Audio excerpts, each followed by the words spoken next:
পলকে জীবন দিয়ে দেব যদি নবী তুমি চাও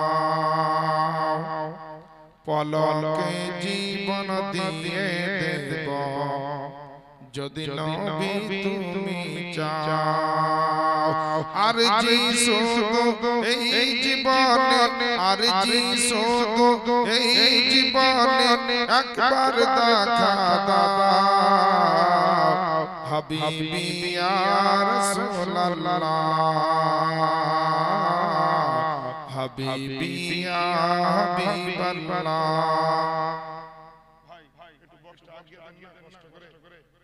মনিটর লাগে আমার বক্তব্যে বুঝলে তো মনিটর আছে একটু দূরে মাইক ভালো একটু যদি পারেন আগিয়ে দেন টেবিলটা সরিয়ে রাখেন ওখানে খুব একটা কাজ নেই দাদা শেষ রাতে একটু সাহায্য করেন ভারী রাতে এমনিতে গলা ডাউন হয় টেনশন নাই জি বলতেই পারবো না আল্লাহর মেহেরবানি যতটুকু হবে ইনশাআল্লাহ বলবো নবীর মহব্বতে আপনারা জেগে আছেন না ঘুমিয়ে পড়েছেন একবার বলেন তো সুবহানাল্লাহ আর একটু জোরে বলেন সুবহানাল্লাহ পলকে জীবন দিয়ে দেব যদি নবী তুমি চাও আর জি শুধু এই জীবনে আর জি শুধু এই জীবনে একবার দেখা দাও হাবিবি ইয়া রাসূলুল্লাহ হাবিবি ইয়া হাবিবাল্লাহ আরে সাহাবীদের যুগে যদি এই জীবনটা পেতাম আরে দয়ার নবীর নূরি চেহারা আপন চোখে দেখতাম গো আপন চোখে দেখতাম কলেজা টুকরা করে দেব কলেজা টুকরা করে দেব যদি নবী তুমি চাও মুবারক হোসেন বাপের নামে দিলে আল্লাহ পাক যেন কবুল করে পলকে জীবন দিয়ে দেব যদি নবী তুমি চাও আর জি শুধু এই জীবনে আর জি শুধু এই জীবনে একবার দেখা দাও হাবিবি ইয়া রাসূলুল্লাহ হাবিবি ইয়া হাবিবাল্লাহ জোরে বলেন না সুবহানাল্লাহ আরে জানি একদিন মরণ আমার কাছে তেরে আসবে আরে সেদিন দেখার আশা আমি দেব না গো ছেড়ে আমি দেব না গো ছেড়ে আরে কলেজা টুকরা করে দেব কলেজা টুকরা করে দেব যদি নবী তুমি চাও আর জি শুধু এই জীবনে আর জি শুধু এই জীবনে একবার দেখা দাও হাবিবি ইয়া রাসূলুল্লাহ হাবিবি ইয়া হাবিবাল্লাহ হাবিবি ইয়া রাসূলুল্লাহ হাবিবি ইয়া হাবিবাল্লাহ বেরাদা যাই হোক রাত্রি হয়েছে ঘুমান্ত অবস্থা মানুষের খুব কষ্ট হতে পারে তবে আপনাদের ধৈর্য যতটুকু থাকবে তার মধ্যে ইনশাআল্লাহ বক্তব্য সমাপ্ত করব ধৈর্য ভাঙতে দিব না কারণ আজকে আপনারা নবীর সভায় এসেছেন নবী মুস্তাফার পবিত্র মাহফিলে এসেছেন এই মাহফিলে যদি কিছুক্ষণ বসে থাকেন তো সারা রাত্রি জেগে নফল নামাজ পড়ার মতো নেকি পাবেন কোন হাদিসে আছে কোন হাদিসে আছে আমার কাছে কম্পিউটার ল্যাপটপ ট্যাব যাই বলেন আমি নিয়ে কিন্তু এসেছি প্রায় ১৫০০ এর উপর কিতাব লোড করা আছে আমি এটা আপাতত এখানে রাখলাম বিশেষ প্রয়োজনে আমি খুলতে পারি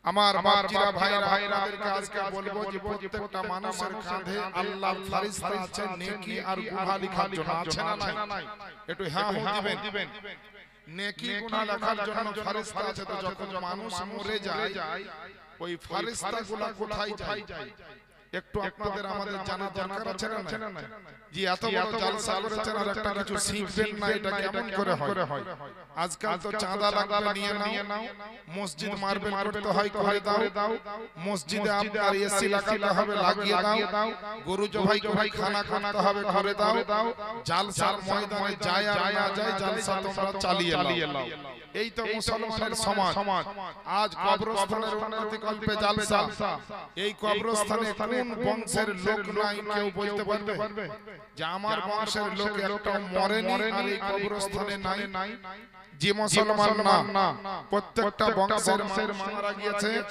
আর প্রত্যেকটা বংশ থেকে আপনার একটা না একটা কেউ কবরস্থানে শুয়ে আছে তাহলে প্রত্যেকটা বাড়ি থেকে প্রত্যেকটা ফ্যামিলি থেকে প্রত্যেকটা এলাকা বা মহল্লা থেকে আমাদের আজকে জালসার এই প্যান্ডেলটা ভর্তি করে বসা উচিত ছিল দুর্ভাগ্যের বিষয় মুসলমানকে যদি জিজ্ঞেস করা হয় হে মুসলমান তুমি কি আল্লাহকে ভয় করো তো বলবে আল্লাহকে ভয় করি বলে কবরকে ভয় করো তো বলবে কবরকে ভয় করি তুমি নবীকে মহব্বত করো তো বলবে নবীকে মহব্বত করি কিন্তু বেরাদার আপনারা বিবেক করে বলেন আপনারা বিবেচনা করে বলেন যদি সত্যিকারী আজকে কবরকে ভয় থাকতো সত্যিকারী যদি আল্লাহর প্রতি মহব্বত থাকতো নবী মুস্তাফার প্রতি যদি মহব্বত থাকতো আজ যদি সত্যি কবরকে ভয় করতো তো মুসলমান নামাজ কাজা করতে পারতো না আজ যদি কবরকে ভয় থাকতো মুসলমান আপনার জেনায় লিপ্ত হতো না আজ যদি কবরকে ভয় থাকতো মুসলমান জুয়ার আড্ডাতে যেত না আজ যদি কবরকে ভয় থাকতো মুসলমান সুদের ব্যবসা করতো না আজ যদি কবরকে ভয় করতো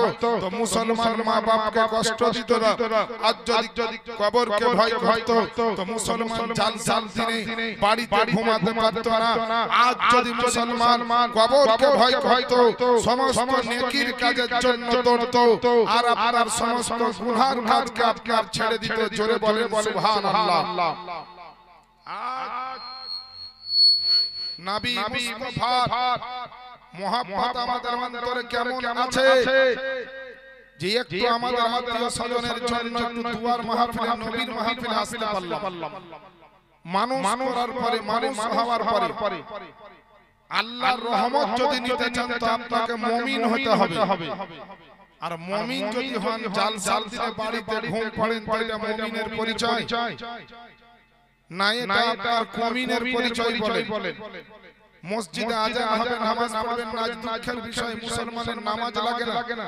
রমজানের রোজা লাগে না হজ লাগে না যাকাত লাগে না यार জালসার দিনে জালসার মাহফিলে যাওয়া লাগে না তাহলে বলেন আজ আমরা কেমন মুসলমান এ মুসলমানের কথা মাথায় রাখতে হবে যদি আপনার দ্বারা ইসলামের ক্ষতি হয় মুসলমান তোমার ক্ষতি অটোমেটিক হবে আর তোমার দ্বারা যদি ইসলাম সংরক্ষিত থাকে তো মুসলমান তুমিও সংরক্ষিত থাকবে অন্যথায় হবে না আল্লাহ পাক আপনার আমার জন্য নামাজ দিয়েছেন জান্নাতে যাওয়ার জন্য রোজা দিয়েছেন জান্নাতে যাওয়ার জন্য হজ দিয়েছেন জান্নাতে যাওয়ার জন্য দান দিয়েছেন জান্নাতে যাওয়ার জন্য কোরআন দিয়েছেন জান্নাতে যাওয়ার জন্য মা বাবার সেবা দিয়েছেন জান্নাতে যাওয়ার জন্য আজকে বড় বড় সাহাবায়ে কেরামকে দিয়েছেন জান্নাতে যাওয়ার জন্য এরপরে যদি আমি জান্নাতে যেতে না পারি কাল হাসরের ময়দানে যদি আপনি জান্নাতি না হতে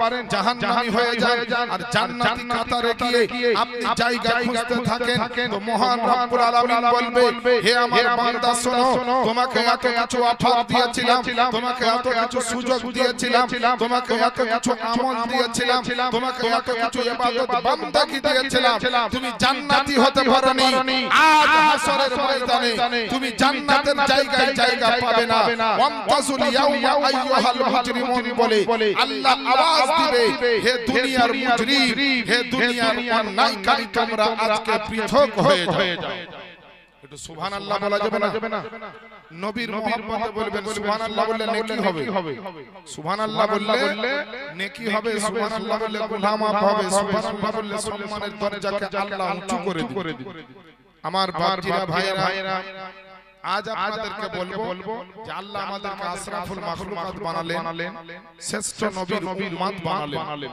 কিন্তু আমরা হতভাগা নবীর মহব্বত করতে শিখলাম।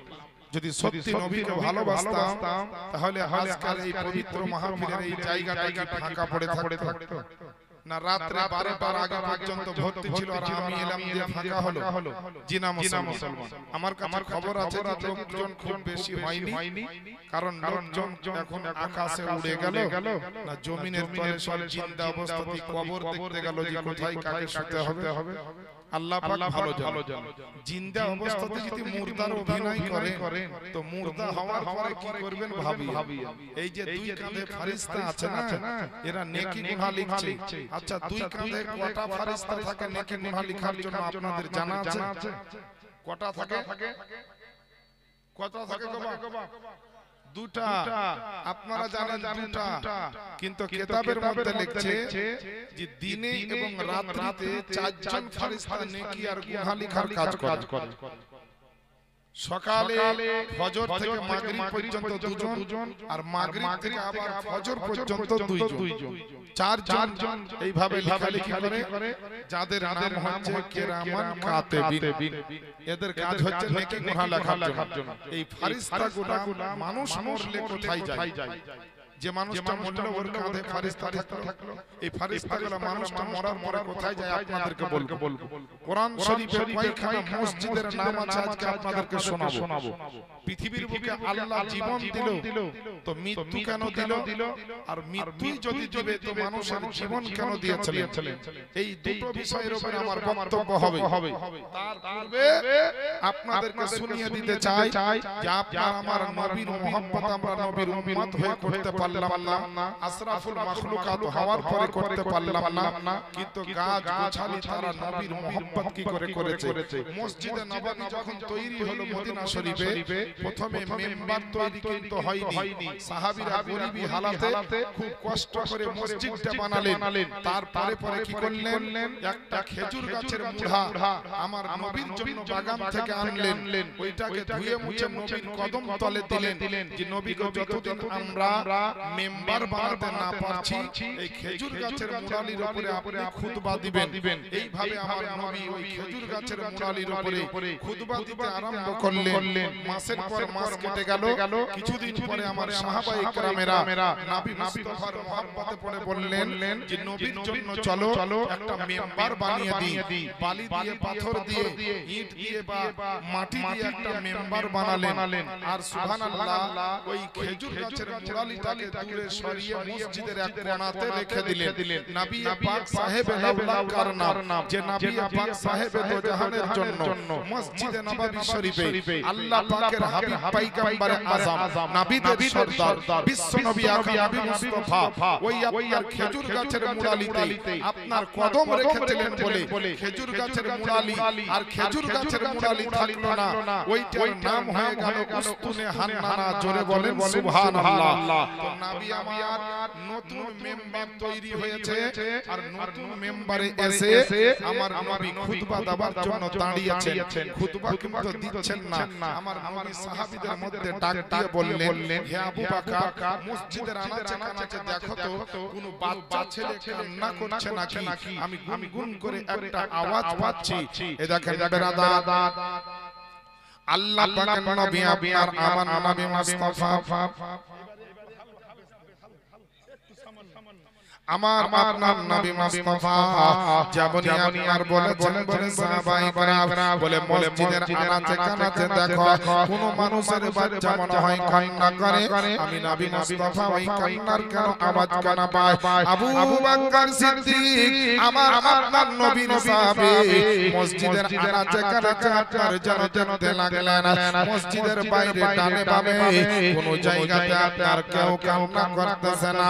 আল্লাহ আল্লাহ আমার নবী মুস্তাফার সাহাবী মধ্যে আবু বকর আপনার এক পাক দুই পাক করে যাওয়ার পরে আপনার আমার নবী মুস্তাফাকে আওয়াজ দিয়ে বলছেন ইয়া রাসূলুল্লাহ কোন মানুষ আপনার কান্না করে না কোন মানুষের আপনার কান্না করার দৃশ্য দেখতে পেলাম না আবু বকর কে নবী বলছেন এ আবু বকর শুনো রে শোনো এই কান্নার আওয়াজ খানা মসজিদের বাইরে থেকে আসছে না এই কান্নার আওয়াজ খানা আজকে মসজিদের ভিতর থেকে কোন একটা জায়গা থেকে আসতেছে নবী আমার মিম্বারের উপর থেকে আপনার কান্নার আওয়াজ কানা লক্ষ্য করলেন তিনি মিম্বারে রাসূলের উপর থেকে আপনার নামার পরে এক পা দুই পা করে যেন হাঁটতে আরম্ভ করলেন যেইখানে আপনার খেজুর গাছের মোড়ালিটা রাখা ছিল যেই জায়গাতে আপনার যেন নবী মুস্তাফার কদম তল থেকে উঠিয়ে নিয়ে গিয়ে ওই উস্তুনে হান্নাটা আপনার রাখা ছিল ওই জায়গাতে আপনার আবার নবী মুস্তাফা গেলেন আর যাওয়ার পরে আমার নবী শুনতে পেলেন যে কান্নার আওয়াজ খানা আপনার মসজিদের ভিতর থেকে এই উস্তুনে হান্নার ভিতর থেকে আসছে আল্লাহ পাকের নবী আপনার আমার নবী আওয়াজ দিয়ে বলছেন বলে সাহাবী শোনো রে শোনো এই আওয়াজ খানাই দেখো উস্তুনে হান্নার ভিতর থেকে আসছে আমার নবী মুস্তাফা যেমন উস্তুনে হান্নার ভিতরে আওয়াজ শুনতে পাচ্ছিলেন আমার নবী নিজের হাত মোবারক কানা ওই উস্তুনে হান্নার উপরে রেখে দিলেন আর উস্তুনে হান্নার কান্না খানা যেন থেমে গেল জোরে বলে সুবহানাল্লাহ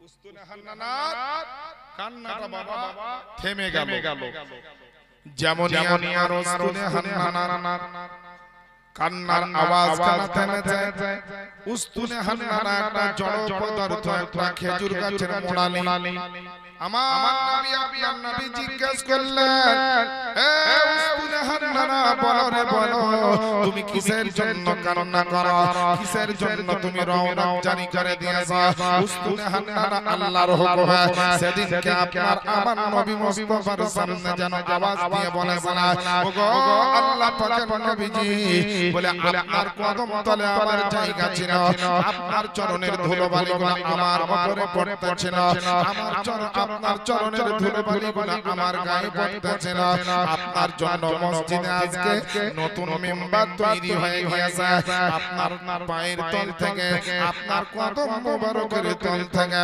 আমি আপনার উস্তুনে হান্নানা আমাকে সরিয়ে দিয়েছে আমাকে আপনার হত্যা দিয়েছে আমি আপনার মতন নবী মুস্তাফার কদম তলে আর জায়গা পাবো না এর জন্য নবী গো আমি আপনার মহব্বতে কান্না করতেছি আমি আপনার ভালোবাসায় কান্না করতেছি এ মুসলমান বাপজিরা ভাইরা আমার মা বোনেরা শুনে রেখে দেন একটা জড় পদার্থ উস্তুনে হান্নানা হওয়ার পরে আমার নবীর মহব্বতে কান্না করলো আপনাকে তো আল্লাহ গাছ বানাননি আল্লাহ পাক আপনাকে কুকুর ছাগল বানাননি আল্লাহ পাক আপনাকে কোনো পাথর কাকর বানাননি আল্লাহ পাক আপনাকে গরু ছাগল বানাননি আল্লাহ পাক আপনাকে জীবজন্তু আল্লাহ পাক আপনাকে কোনো গাছ লকড়ি বানাননি আল্লাহ পাক কোনো তৃণলতা বানাননি আল্লাহ পাক আপনাকে কোনো রকমের গবাদি পশু বানাননি আল্লাহ পাক আপনাকে অন্য কোনো জিনিস বানাননি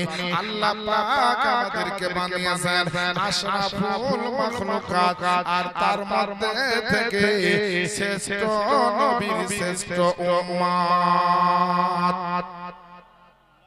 শ্রেষ্ঠ নবীর শ্রেষ্ঠ উম্মত বানিয়েছেন তারপর আপনার যে নবীর জন্য সারা দুনিয়া আপনার পাগল হয়ে গেছে যে নবীর জন্য সকলে দিওয়ানা হয়ে যায় যে নবীর জন্য কাকর পাথর প্রেমে পড়েছে যে নবীর জন্য গাছপালা আপনার ঝুঁকে পড়েছে যে নবীর জন্য কাবা বাইতুল্লাহ ঝুমতেছিল যে নবীর জন্য চন্দ্র দুটুকরা হয়েছে যে নবীর জন্য সারা দুনিয়া পাগল হয়ে যায় আমার নবীর কদমের বাগাওয়ালাতে একটা খেজুর গাছের মোড়ালি আজকে যদি আপনার উস্তুনে হান্নানা হতে পারে তার যদি এত সম্মান হতে পারে তার যদি এত ইজ্জত বাড়িয়ে দিতে পারে আমার আল্লাহ পাক তো যে মুসলমান নবীর মহব্বতটাকে অন্তরে রাখবে নবীর ভালোবাসাটাকে আপনার জীবনের মূল ধারা বানিয়ে নেবে একবার ভাবেন মুসলমান বান্দিরা ভাইরা আমাদের জীবনে নামাজের ঠিক নাই আমাদের জীবনে রোজার ঠিক নাই আমাদের জীবনে নেকির ঠিক নাই, আমাদের জীবনে বাপ মায়ের সেবা নাই, আমাদের জীবনে আপনার হালাল হারামের ঠিক নাই, আমাদের জীবনে আপনার ভালো পরিবেশ আছে, আমাদের জীবনে না ভালো শিক্ষা আছে, আমাদের জীবনে না পাক পবিত্রতার ঠিক আছে। ওই কবরস্থানে যারা আপনার শুয়ে আছে, ওই কবরস্থানে আপনার চাইতে ভিআইপি মানুষ কিন্তু আজকে কবরে শুয়ে আছে। আপনার চাইতে দামি দামি লোক কিন্তু কবরে চলে গিয়েছে, আপনার চাইতে বড় লোক কিন্তু কবরে চলে গিয়েছে, আপনার চাইতে জমিদার কিন্তু কবরে চলে গিয়েছে, আপনার চাইতে ক্ষমতাওয়ালা লোক কিন্তু কবরে চলে গিয়েছে, আপনার চাইতে আপনার উন্নত মানের মানুষ যারা ছিল তারা অনেকে এই কবরস্থানে চলে গেছে। আল্লাহ পাক যখন আপনাকে আমাকে মওত দিবে, ওই কবরের মধ্যে গিয়ে আপনি কবর পর্যন্ত নিয়ে যাওয়ার জন্য পৃথিবীর জমিনে কি এমন আমল করতে পেরেছেন, কি এমন আপনি ইবাদত করতে পেরেছেন, কি এমন আপনি ধন্যতা লাভ করাতে পেরেছেন, আপনার জীবনে কি হবে আপনার কি ভেবেছেন রে বাবারা, আমার বাপজিরা ভাইরা, আমার নবী মুস্তাফার সাহাবায়ে কেরামেরা, এর জন্য নামাজের পাশাপাশি মুহাব্বতের রাসূলের আপনার গুরুত্ব বেশি দিত। নামাজ পড়তো তো নবীর মুহাব্বতে, রোজা করতো তো নবীর মুহাব্বতে, জিহাদে যেত তো নবীর মুহাব্বতে, দান করতো তো নবীর মুহাব্বতে, বিবি বাচ্চাকে ছেড়ে নবীর দরবারে আসতো। আবু বকর থেকে উসমান আলী সকল সাহাবায়ে কেরামেরা তারা চাইতেন আল্লাহ তোমার নবীর কদম যদি আমার বাড়িতে একটা পড়তো, আবু বকর ফারুক ভাবতো তোমার নবীর কদম যদি আমার বাড়িতে পড়তো, উসমান গনি বলেন নবীর কদম যদি আমার বাড়িতে পড়তো, হযরত আলী বলে যদি নবীর কদম খানা আমার বাড়িতে পড়তো, এইভাবে হযরত বেলালের আশা আমার আগনাতে নবীর কদম যদি পড়তো, হযরত আব্দুর রহমান বিন আউফের মনের আশা এটাই ছিল কি নবীর কদম যদি আমার বাড়িতে পড়তো, কারণ নবীর কদম যেখানে পড়বে সে জায়গাটাকে আল্লাহ পাক বড় রহমত বরকতের জায়গা বানিয়ে দিবেন। যে জায়গায় নবীর কদম পড়বে সেই জায়গাটাকে আল্লাহ রহমত ও বরকতের জায়গা বানিয়ে দিবেন। সাহাবীরা নামাজ রোজা হজ যাকাতের পাশাপাশি নবীর মুহাব্বতে ধ্যান দিত বেশি, কারণ জানতো যে শরীর বাঁচিয়ে রাখার জন্য যেমন রূহের দরকার, তো ঈমানকে বাঁচিয়ে রাখার জন্য আমার মুস্তাফার মুহাব্বতের দরকার। জোরে বলেন না সুবহানাল্লাহ বলতেই থাকতে হবে, কারণ সুবহানাল্লাহতে যেমন দেখব ভক্তি তেমন আমারও বাড়বে শক্তি। আর আপনারা মনে মনে বলছেন যে জালসা শেষ হলে আমরা হব মুক্তি, নাকি জালসা শেষ হলে আমরা পাবো মুক্তি, কিন্তু জালসা শেষ করে মুক্তি নিয়ে লাভ নাই, ওই কবরে কি করে পাবেন মুক্তি ওইটা নিয়ে একটু ভাবে।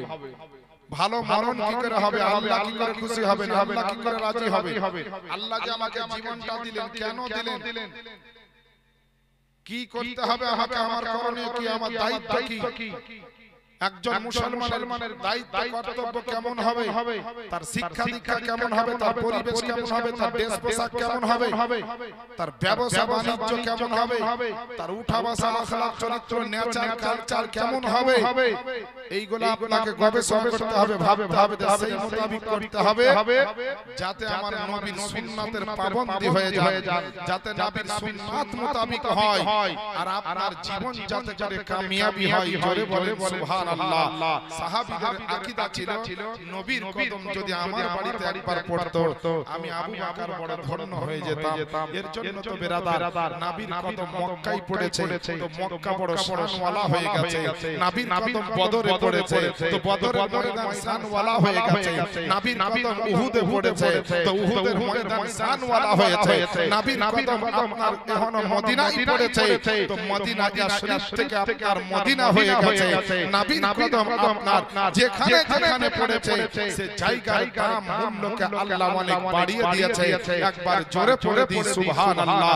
এর জন্য বেরাদার আমার শাইর বলতে আছেন যে ধন্য হলো মক্কার জমিন পে নবীর কদম, ধন্য হলো মক্কার জমিন পে নবীর কদম, যে নবীকে দেখার তরে, যে নবীকে দেখার তরে পাগল সারা ভুবন, জমিন পে নবীর কদম জোরে জোরে না সুবহানাল্লাহ আল্লাহ বলেন ফেরেশতাদের জানা ধরার বুকে জননী হাবিব আমার বিবি আমেনার ঘরে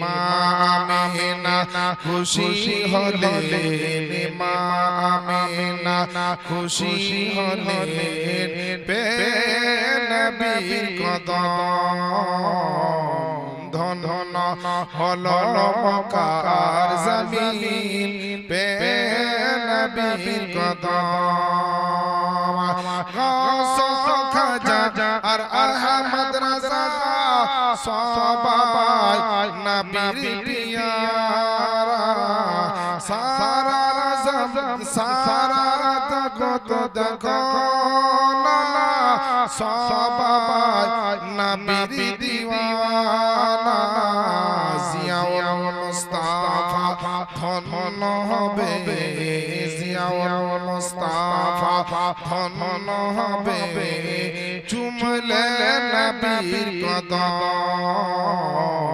ধন্য হলো মক্কার জমিন পে নবীর কদম বেরাদার নবী মুস্তাফা হচ্ছে ইমানের মূল নবী কা হায়াতুন নবী জিন্দা নবী শাফাআতকারী নবী বলে আপনার মানতে হবে কেউ যদি নবীকে বলে তাই মুর্দা জানবেন যে ও বেঁচে আছে কিন্তু আর ঈমান কখনোই মারা গেছে তার ঈমান নাই জিন্দা সে মারা গেছে ঈমান হলো তার মুর্দা এই বাচ্চারা ভাইরা আমার মা বোনেরা যদি নামাজ পেয়েছেন তো নবীর জন্য পেয়েছেন হজ দিয়েছেন আল্লাহ পাক তো নবীর জন্য দিয়েছেন আর আপনার বড় বড় নবী রাসূল এসেছেন দুনিয়ার বুকে আদম থেকে ঈসা পয়গম্বর দুনিয়াতে এসেছেন আল্লাহ পাক কোন নবীর জন্য পাঁচ ওয়াক্তের নামাজ দেয়নি আল্লাহ পাক কোন নবীর জন্য আপনার এক মাসের রোজা দেননি আল্লাহ পাক কোন নবীর জন্য তাহাজ্জুদের নামাজ দেয়নি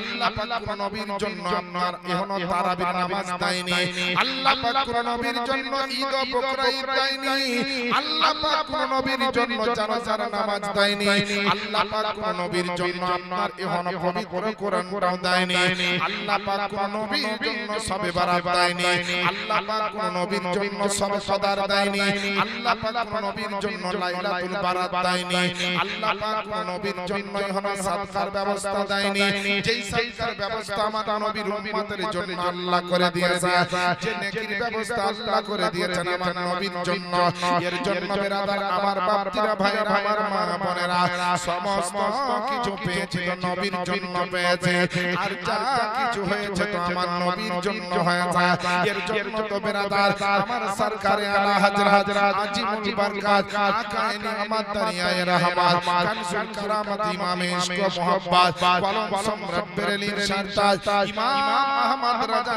কলম চালিয়ে লিখতে हैं ज़मीन व ज़मा तुम्हारे लिए मकीन व मका तुम्हारे लिए चुनी व चुना तुम्हारे लिए बने तो जहां तुम्हारे लिए या रसूल अल्लाह हम आए हैं तुम्हारे लिए उठे भी वहां तुम्हारे लिए একটু জোরে বলেন আপনাদের মোহাম্মদকে আল্লাহ কবুল করুক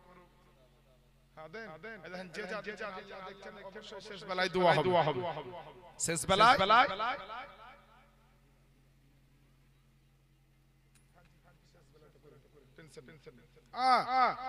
শেষ বেলায় একটু নিয়ে নেব বা যাদের যাওয়ার নিয়ত আছে দিয়ে দিবেন খালি হাতে যাবেন না এখানে সবারই আত্মীয় শুয়ে আছে কবর সবারই তাকিয়ে আছে যে আমার আত্মীয় কে কি দিচ্ছে দান করছে দেখে কে কি দান করছে দেখি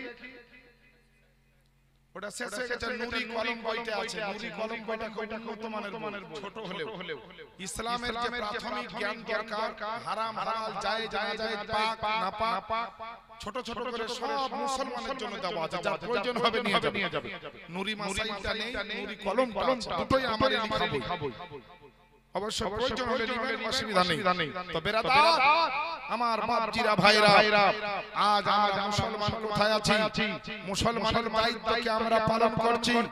মুসলমানের করণীয় দায়িত্ব, আমাদের যে পরিবেশ দরকার, আল্লাহ রাব্বুল আলামিন আমাদের জন্য পবিত্র কোরআন শরীফের মধ্যে ঘোষণা দিলেন। সূরা আল বাকারা প্রথম নাম্বার পারা তার 43 নাম্বার আয়াতে, যুবাকিমুস সালাতা ওয়া আতুজ যাকাত ওয়ারকাউ মা'আর রাকিঈন, এবং তোমরা নামাজ কায়েম রাখো এবং যাকাত প্রদান করো এবং রুকুকারীদের সঙ্গে রুকু করো। এ বাপজিরা ভাইরা, জামাত সহকারে বেটা ছেলেকে নামাজ পড়তে হবে, মা বোনদেরকে বাড়িতে বাড়িতে নামাজ পড়তে হবে, প্রত্যেকটা মহিলাদের নামাজ দরকার, প্রত্যেকটা বাপজি ভাইদের নামাজ দরকার। আজকে আমরা টাকা পয়সা খরচ করে স্কুলে পড়িয়ে নিলাম, ছেলে মেয়েকে কলেজে পাঠালাম, কেউ আপনার মিশনে পাঠালাম, কেউ আপনার ইউনিভার্সিটিতে পাঠালাম, ডাক্তার তৈরি করলাম, মাস্টার তৈরি করলাম, ইঞ্জিনিয়ার তৈরি করলাম, বৈজ্ঞানিক তৈরি করলাম, লয়ার তৈরি করলাম, ব্যারিস্টার তৈরি করলাম, উকিল তৈরি করলাম, হাকিম তৈরি করলাম, বিডিও তৈরি করলাম, এসডিও তৈরি করলাম, ডিএম তৈরি করলাম, আইপিএস তৈরি করলাম, আইএস তৈরি করলাম, ডিজি তৈরি করলাম, বড় বড় মন্ত্রী তৈরি করলাম, কিন্তু অসুবিধা কিছু নাই, আপনি তৈরি করুন। কিন্তু বেরাদার, যে সন্তানের জন্য, যে আপনার জন্য, মুসলমানের জন্য, মুসলমান মহিলা নারীর জন্য আল্লাহ পাকের নবী আজ থেকে 1400 বছর আগে বললেন, আমার নবী তালাবুল ইলমি ফরিদাতুন আলা কুল্লি মুসলিমিন ওয়া মুসলিমা, হে প্রত্যেকটা মুসলমান নর নারীর জন্য ইলম শিক্ষা করা ফরজ। যদি আপনার ইলম না থাকে নামাজ পড়তে পারবেন না, ইলম যদি না থাকে রোজা বুঝতে পারবেন না, ইলম যদি না থাকে হজ বুঝতে পারবেন না, ইলম যদি না থাকে নাপাক থেকে পাক হতে পারবেন না, ইলম যদি না থাকে ওযু করতে পারবেন না, ইলম যদি না থাকে মসজিদের আদব শিখতে পারবেন না, ইলম যদি না থাকে বাপ মার সেবা করতে পারবেন না, ইলম যদি না থাকে বাপ মা যদি মরে যায় জানাজা পড়াতে পারবেন না, ইলম যদি না থাকে আপনার জীবনকে আপনি জান্নাতি বানাতে পারবেন না। ইলম থাকা চাই, আমার নবীর কথা মানা চাই প্রত্যেকটা মুসলমানের জন্য। জোরে বলে সুবহানাল্লাহ। আজ আমরা নবীর কথা কম শুনি, হাদিস ও কোরআনের কথা কম শুনি, কম আমল করি। আজ মুসলমান জাগবে তো কবে জাগবে? মুসলমানের উপরে আজ এত বার্তা দেওয়া হয়, নামাজ পড়ো, রোজা করো, সততা বজায় রাখো। আজ সত্য মিথ্যা কোনো পার্থক্য আমরা রাখলাম না। আমার নবী বলেন, সাহাবায়ে কেরাম বলেন, ইমাম হোসাইন বলেন, বড় বড় ওলিয়া উলিয়াগণ বলেন, তারা হকের জন্য লড়াই করেছে, সত্যের জন্য লড়াই করেছে। সত্যকে প্রতিষ্ঠিত করার জন্য আমার ইমামে হোসাইন কারবালার প্রান্তরে তিনি শাহাদাত বরণ করেছে। আর আমরা হচ্ছি এমন মুসলমান যে হোসাইনকে মানি, নবী রাসূল সবকে মানি, মুখে বলছি, কিন্তু হকের জন্য লড়াই না করে আমরা মিথ্যার জন্য লড়াই করে যাচ্ছি। কোনটা হক কোনটা বাতিল আমরা চিনতে পারলাম না। আমরা মিথ্যার জন্য, সামান্য একটু লোভ লালসার জন্য কোনটা করা চলবে, কোনটা করা চলবে না, আমরা কিছু দেখলাম। হারামের মাল হলো বাড়িতে ভরে নিলাম, সুদের ব্যবসা মুসলমানের বাড়িতে চলে, জিনার কাজ মতো মুসলমান করে, জঘন্য পাপের কাজে আজ মুসলমান লিপ্ত। যেমন পশ্চিম বাংলায় নিউজে খবরে দেখা যাচ্ছে 26,000 মাস্টারের চাকরি বাতিল হয়েছে। দেখছেন না? 26,000 মাস্টারের চাকরি যেমন বাতিল হয়েছে সুপ্রিম কোর্টের রায়ে, শরিয়াতের সুপ্রিম কোর্টে, শরিয়াতের আদালতে যদি ফয়সালা করে দেখা হয় যে কে যোগ্য মুসলমান আর কে অযোগ্য মুসলমান, তো 100-এর মধ্যে বর্তমান সময় মনে হয় 90% মুসলমানের চাকরি বাতিল হয়ে যাবে। যে তুমি মুসলমানই নাই, তুমি অযোগ্য, যোগ্যতা তোমার মুসলমানের থাকা দরকার নাই।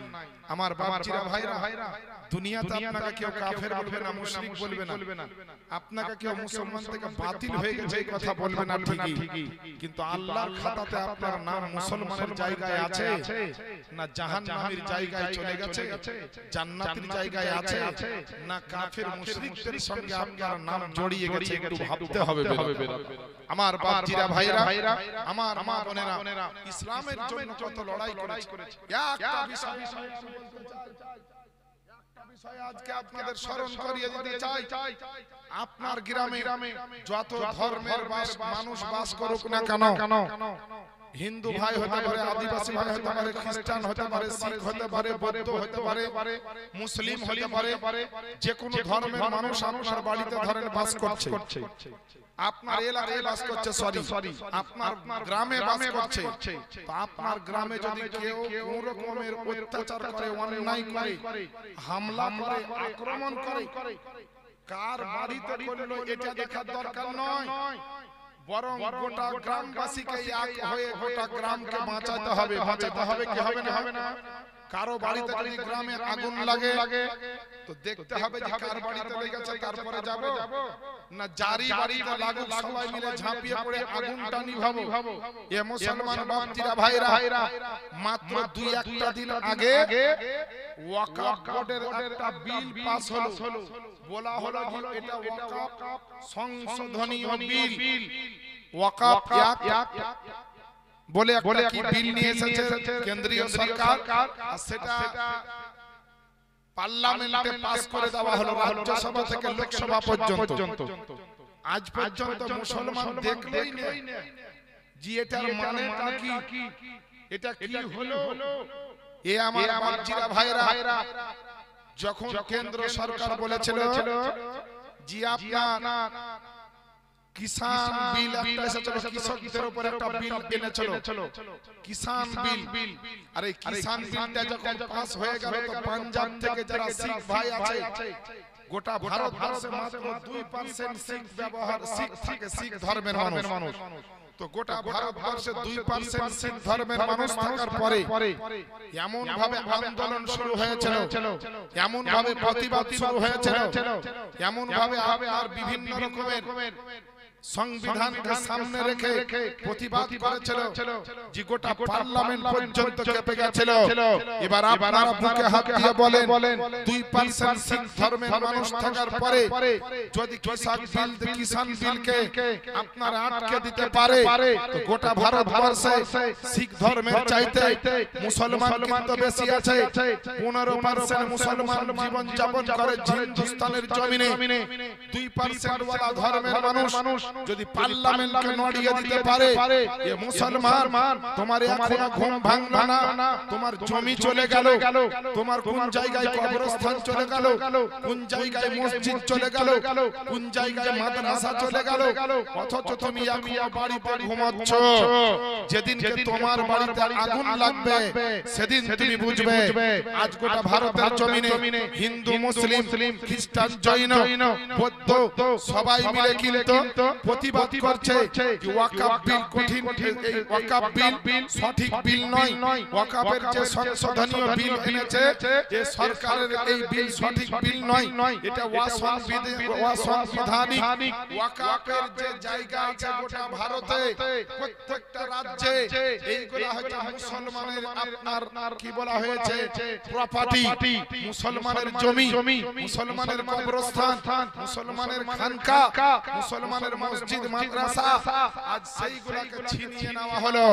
আপনার কবরস্থানে আপনি ইচ্ছামতো মাটি দিতে আর পাবেন না, মসজিদে আপনি ইচ্ছামতো চালাতে পারবেন না, সরকার হাতে নিয়ে নিল। মানে সরকারের নির্দেশ ক্রমে আপনাকে চলতে হবে। কবরস্থানে, মসজিদে, মাদ্রাসাতে, খানকাতে, জালসাতে, এইগুলা আপনার বিলটার মানে হচ্ছে এই। কিন্তু বিরাদার, আজ যদি আপনারা সবাই মিলে প্রতিবাদ করি, সবাই মিলে যদি আপনার অধিকারের কথা জানাই, নিশ্চয় সরকারের কাছ পর্যন্ত যাবে, হয়তো কোনো বিবেক বিবেচনা করতে পারে। কিন্তু দুঃখের বিষয়, মুসলমানের ঘুম ভাঙলো না, মুসলমানের আপনার কোন রকমের ভেদাভেদ আপনার ভাঙলো না। এখন আর কি দুঃখের কথা বলবো, আজ গোটা দুনিয়ায় বুকে ভারতবর্ষের জমিনে বিভিন্ন ধর্মের মানুষ বলছে যেটা ঠিক হয়নি, কিন্তু অনেক মুসলমান আমরা আছি জানি ওয়াকফ বিল পাস হলো, তার মানে যত মুসলমানকে দান করে গেছিল, বড় বড় জমিদারেরা টাকা পয়সা দিয়া জমি জায়গা প্রপার্টি, ওইটা সরকারের হাতে চলে গেল। সরকার নিয়ম কানুন বেঁধে দিয়ে চালাবে। বুঝতে পারলেন? ওয়াকফ মানে আল্লাহর নামে যে জমি জায়গা দান, নেকির কাজের জন্য, গরিবের কাজে লাগবে, ইতিমের কাজে লাগবে, ভালো কাজে লাগবে, শিক্ষার কাজে লাগবে, রোগীর কাজে লাগবে, গরিব মিসকিনের কাজে লাগবে, ওই কাজে দিয়ে দিয়েছিল হাজী রহমাতুল্লাহ সাহেব। বুঝতে পারলেন? আর ওই ওয়াকফ স্টেটটাকে আপনার নষ্ট করে দিতে চায়, বিল আনা হচ্ছে এরকম। তো বেরাদার একটু ভাববেন, একবার দরুদ পড়েন, তারপর হাদিস কোরআনের কথা কিছু বলবো ইনশাআল্লাহ। আল্লাহুম্মা সাল্লি আলা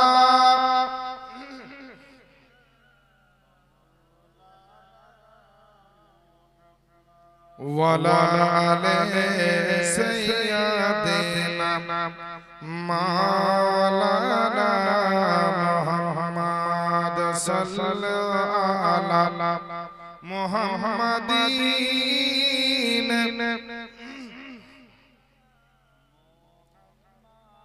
জোরে জোরে সাল্লাল্লাহু আলা মুহাম্মাদিন। সাল্লু আলা মুহাম্মদ। হরদম ज़बान से कलाम पाक नामे मुहम्मद सल्लल्लाहु ताला अलैहि वसल्लम।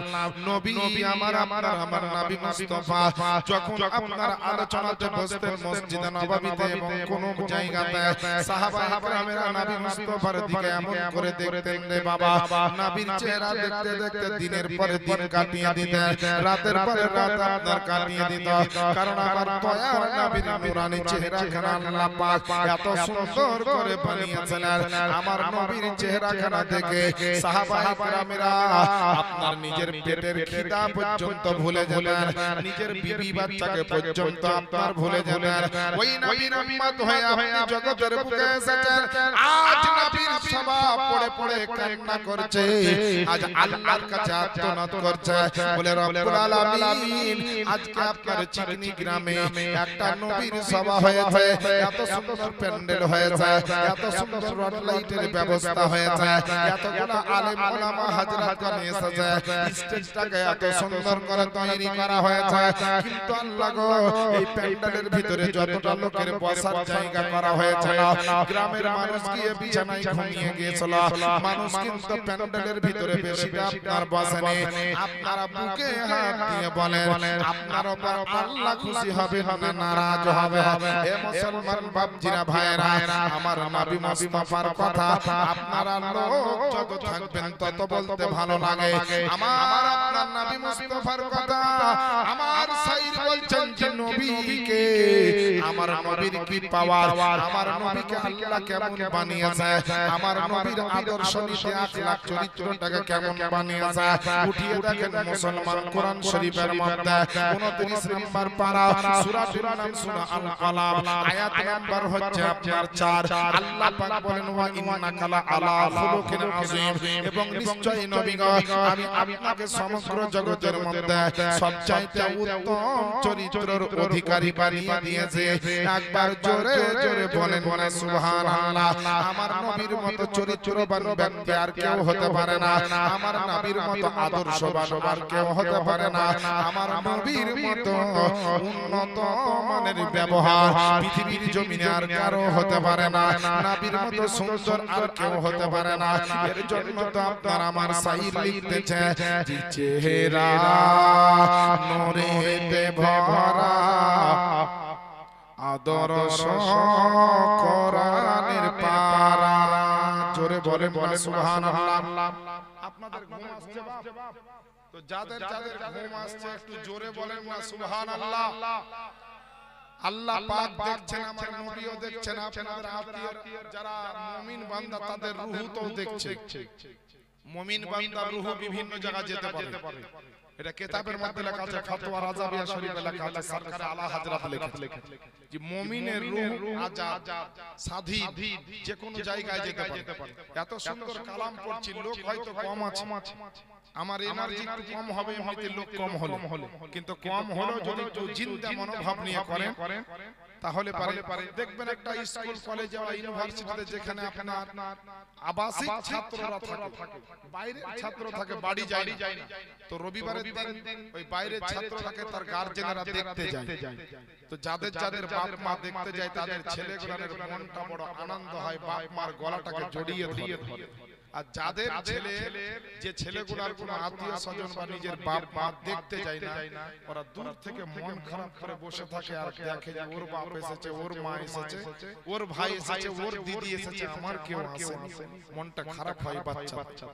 তো বেরাদার কবরস্থানের উন্নতি কল্পে যাদের আত্মীয় আজকে এখানে এসেছে তাদের রূহটা আজকে খুশিতে ঝুমতে আছে, তাদের রূহটা আজকে আনন্দ করছে যে আমাদের আত্মীয় এসেছে, নেকি করছে, আমরা পাবো। আর যাদের কেউ আসেনি তাদের আত্মীয় স্বজনের রূহগুলো বড় দুঃখিত হচ্ছে, কষ্ট হচ্ছে, মনের ভিতরে তাদের আঘাত হচ্ছে যে আল্লাহ আমাদের কি কেউ নাই, এত কিছু রেখে এলাম, বাপ ভাই বেরাদার আত্মীয় স্বজন কেউ আসেনি জালসা একটু দোয়া করার জন্য, 10টা টাকাকে 2000 1000 5000 টাকা দান করার জন্য কেউ আসলো না বলে দুঃখ করে। তো বাবা যাতে দুঃখ না করে সবাই সবার জন্য দোয়া করব, যাদের লোক এসেছে তাদেরও দোয়া হবে, যাদের লোক আসেনি তাদের জন্য দোয়া হবে, সমগ্র মুসলমানের জন্য দোয়া হবে। আল্লাহ পাক যেন কবুল করেন, আমিন ইয়া রাব্বাল আলামিন। একবার জোরে বলে দেন সুবহানাল্লাহ। চেহারা নূরে ভরা আদর্শ কোরআনের পারা, জান্নাতের চাবি যার হাতে,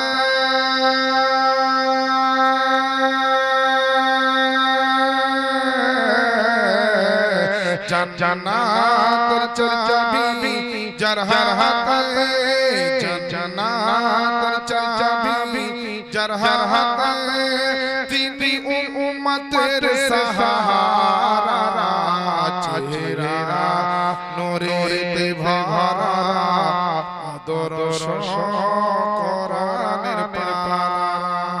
জোরে বলে সুবহানাল্লাহ। নবীকে আপনার উম্মত হয়েও চিনতে পারলেন না, কে চিনলো দেখেন কেমন সম্মান করলো তারা। সাইর বলছেন পাথর কদম চুমে, বৃক্ষ দেখিয়া ঝুমে, পাথর কদম চুমে, বৃক্ষ দেখিয়া ঝুমে, ঝাঁকে ঝাঁকে সালাম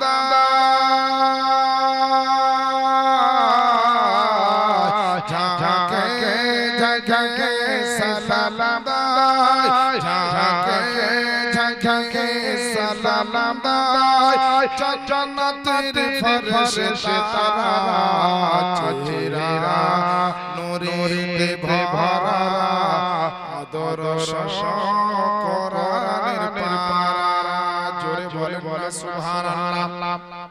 আপনার গার মুখ থেকে যদি একটু থুতু বাইরে ফেলেন, কেউ হাত দিয়ে ছুঁয়েও দেখবে না, কিন্তু নবীর থুতু মুবারক যেখানে লাগা হোক, যত রকম ব্যথা বেদনা থাকতো নবীর থুতুর ওসিলায় ব্যথা বেদনা ভালো হয়ে যেত। আপনার গায়ের যদি ঘাম ঝরে, আপনার গায়ের ঘাম থেকে দুর্গন্ধ আসবে, কিন্তু আমার নবীর গায়ের ঘাম থেকে আতরের চাইতে বেশি খুশবু আসতো। জোরে বলেন। তাই তো সাইর বলছেন খুশবু ঘামের ফোঁটাতে, থুথু ব্যথা মিটাতে, বলে সুবহানাল্লাহ। খুশবু ঘামের ফোঁটাতে, থুথু ব্যথা মিটাতে, খুশবু ঘামের ফোঁটাতে, থুথু ব্যথা মিটাতে, ওই নবীজির আঙ্গুলের ইশারা,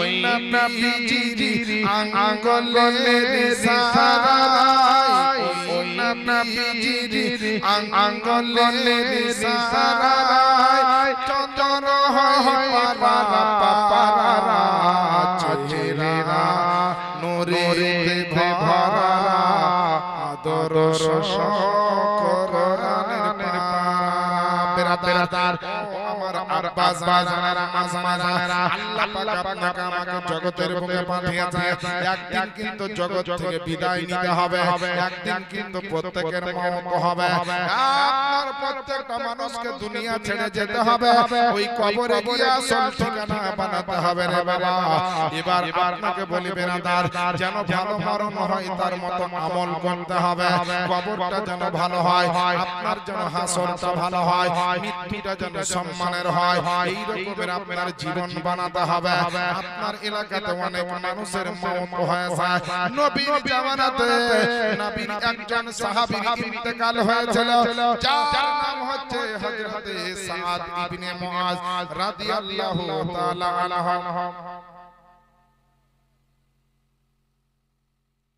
আচ্ছা আকিকার মাংসটা কিভাবে ভাগ করবে অবশ্যই উত্তর দিচ্ছি এই ওয়াজটা একটু বলি দিচ্ছি অসুবিধা নেই আলহামদুলিল্লাহ সব উত্তরগুলো দেওয়া হবে যেটা প্রশ্ন করা হয় তো নবীর একজন সাহাবীর ইন্তেকাল হয়েছে কেমন করে যুদ্ধের ময়দানে যুদ্ধ করতে গিয়ে কাফেরদের আঘাতে শরীর থেকে সমস্ত রক্ত ঝরে গেছে রক্ত শূন্য হয়ে তিনি শহীদ হয়েছে সব সাহাবীরা হাও করে কাঁদছেন যে আমাদের সঙ্গী আমাদের সাথী চলে গেল সবাই দেখছে আমার নবীও আসলেন রহমতের নবী নবী আমার দয়ার নবী নবী কারো কষ্ট দুঃখ কারো চোখের পানি ঝরা দেখতে পারতেন না আমার নবীকে আল্লাহ রহমতের নবী করে পাঠাতেন সেই নবী আপনার আমার নবী মুস্তাফা আসলেন আসার পরে আপনার যেই জায়গায় সাদ ইবনে মুআজের লাশ মুবারকটা রাখা ছিল ওই জায়গাতে আপনার আমার নবী গেলেন আর যাওয়ার পরে লম্বা লম্বা করে কদম বাড়াচ্ছে ওই ঘরের ভিতরে প্রবেশ করে আমার নবী লম্বা লম্বা পা বাড়িয়ে আসছে সাহাবীরা জিজ্ঞেস করলেন আমার নবীকে ওগো আল্লাহ পাকের নবীজি আজকে ঘরের ভিতরে প্রবেশ করলেন তো লম্বা লম্বা পা বাড়াচ্ছিলেন আবার পিরার সমাজে দেখলাম লম্বা লম্বা কদম বাড়াচ্ছিলেন ঘরের ভিতরে তো কেউ নাই আপনার আমার দয়ার নবী সাহাবীদের সামনে বলতে আরম্ভ করলো ওগো আমার সাহাবায়ে کرام শোনো আমার সাদ ইবনে মুআজ ইসলামের জন্য লড়াই করে শহীদ হয়েছে আল্লাহ রাসূলের মহব্বতে নিজের জীবনটা দিয়ে দিয়েছে আমি নবী মুস্তাফা আমার সাহাবীর উপরে যেমন খুশি এবং রাজি আমার আল্লাহ পাক পর্যন্ত তার উপরে রাজি হয়েছে আমার সাহাবীর ইন্তেকালে যেমন আবু বকর দেখতে এসেছে আমার সাহাবীর ইন্তেকালে বড় বড় সাহাবীরা যেমন দেখতে এসেছে আল্লাহ পাকের আসমানের ফেরেশতা পর্যন্ত আমার সাহাবীকে আপনার মরার পরে ইন্তেকালের পরে দেখতে এসেছে এ মুসলমান বাপজিরা ভাইরা দুনিয়াতে যার যেমন মানুষ মরে যার যেমন আত্মীয় থাকে তেমন কিন্তু মানুষের ভিড় জমে আপনার বড় লোক মরলে অনেক লোক হয় গরিব মরলে কম হয়ে যায় যার যেমন বংশের মানুষ আছে মানুষ মরলে তার বাড়িতে তেমন লোক হয় কিন্তু এখন পর্যন্ত শোনা যায়নি কিংবা দেখা যায়নি যে কারো মরাতে আপনার কোন হাজী মরেছে তো আল্লাহর ফেরেশতা এসেছে কোন ডাক্তার মরেছে তো আল্লাহর ফেরেশতা এসেছে কোন ইমাম মরেছে তো আল্লাহর ফেরেশতা এসেছে কোন পরেজগার মানুষ মরেছে তো আল্লাহর ফেরেশতা এসেছে এরকম ইতিহাস শোনা যায়নি রে বাপজিরা ভাইরা কিন্তু আমার নবীর সাহাবীর ইন্তেকাল হয়েছে তো আল্লাহ পাকের ফেরেশতারা তাকে আপনার দেখতে এসেছে তার জীবনটা কত মূল্যবান জীবন ছিল তার জীবনের কত দাম ছিল যে তার ইন্তেকালে আল্লাহ পাকের ফেরেশতা দেখার জন্য এসেছে আসমান থেকে জমিনে এসেছে একবার ওই সাহাবীর মহব্বতে বলে দেন না সুবহানাল্লাহ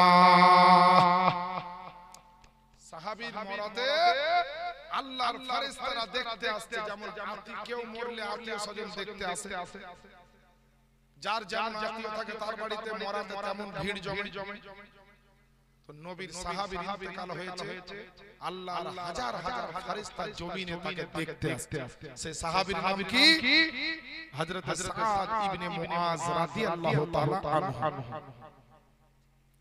আমার নবী বললেন যাও আমার সাদ ইবনে মুআযের জন্য একটা কবর তৈরি করি। মানুষ মরলে আপনাদের গ্রামে কবরস্থানে দু চারজন লোক যাই একটা কবর তৈরি করে না বাপ? জি করে। সব গ্রামেই নবী বললেন একটা কবর বানাও, আমার সাহাবীকে দাফন করতে হবে। সাহাবায়ে কেরাম কবরস্থানে গেলেন কবর তৈরি করার জন্য। যেখানে মাটিতে কোপ লাগাচ্ছেন সেখান থেকে মুশকে আম্বারের মতো খুশবু উঠছে, জোরে বলেন সুবহানাল্লাহ।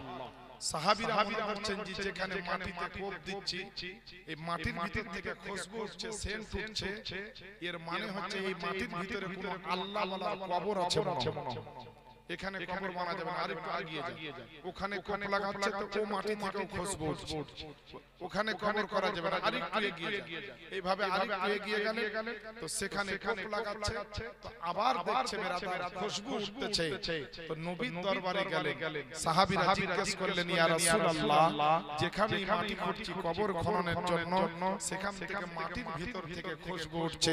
আমার বাপজিরা ভাইরা আপনাকে অনুরোধ করি, মায়েরা বোনেরা, আর আধা ঘন্টা মতো কমসে কম আচ্ছা চালিয়ে যাবো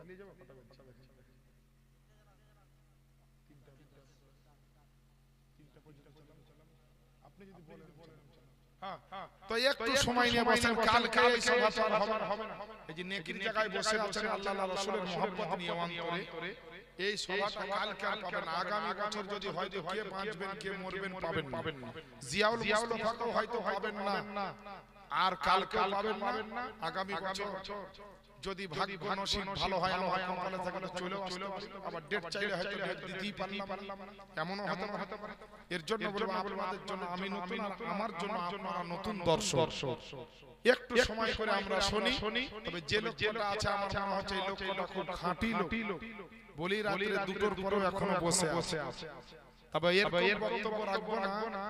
কেউ যদি কোনো মৌলবি মনে করে যে ওয়াজ করব না, তোকে ধরে বাঁধা কে ওয়াজ করাতে পারবে না। বলবেন কি করে জানলেন মৌলবি সাহেব আপনি? ও মায়েরা, দুই একটা মশলা বলবো শুনতে হবে, বসেন।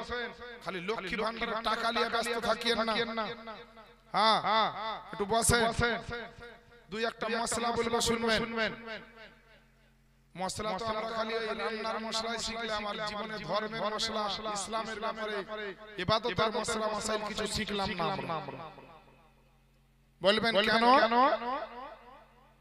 আজ মুসলমানের ঘরের ছেলেকে অনেক কিছু শিক্ষা দিতে হবে। একটা মুসলমানের ঘরের ছেলেকে বলছে ভাই তুই নামাজ পড়তে যাস না কেন?